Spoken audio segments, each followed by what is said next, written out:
In caso di problemi schermo nero oppure semplicemente il gioco si blocca, può essere un problema riguardo all'overlay. In questo caso si va direttamente su overlay di gioco, o disattivi così il tuo overlay, quindi da attivato metti disattivato, lo disattivi l'overlay, disattivi anche l'overlay su Instant Replay di Nvidia App. Una volta disattivato prova ad avviare il gioco e vedi se non si blocca nell'estrazione oppure semplicemente si blocca in partita.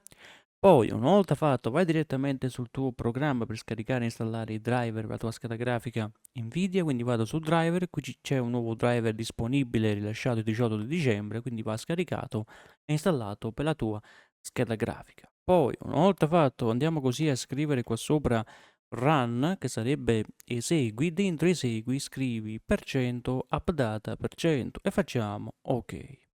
Vai direttamente in updata, cartella local e scendiamo fino a giù fino a trovare così una cartella che si chiama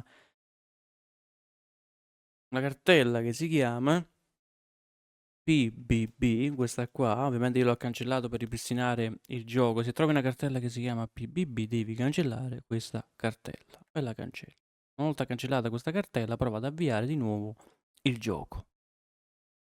In caso non dovesse funzionare vai direttamente sulle impostazioni, proprietà, file installati, ecco qua il gioco non si è avviato, quindi vai su sfoglia file locali, il tuo client, proprietà, compatibilità, togli questa spunta qua, fai applica e fai ok. E facciamo gioca. Vediamo se adesso il gioco si avvia.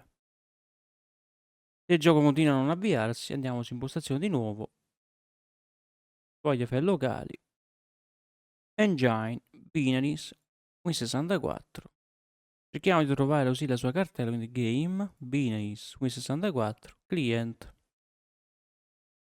proprietà, compatibilità. Disabilita l'utilizzatore di schermo intero. Se questo programma come amministratore facciamo applica e facciamo ok. Chiudi così il tuo Steam, quindi chiudi Steam, esci da Steam, avvia Steam come amministratore e facciamo sì.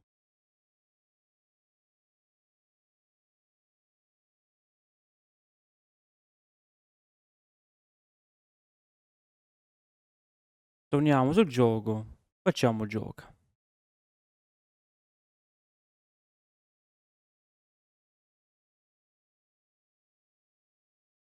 Ed ecco che il gioco si è avviato senza nessun problema. Per qualsiasi cosa puoi commentare sotto al video. Se questo video ti è stato utilissimo puoi iscriverti, share, like e noi ragazzi ci vediamo ad un prossimo tutorial.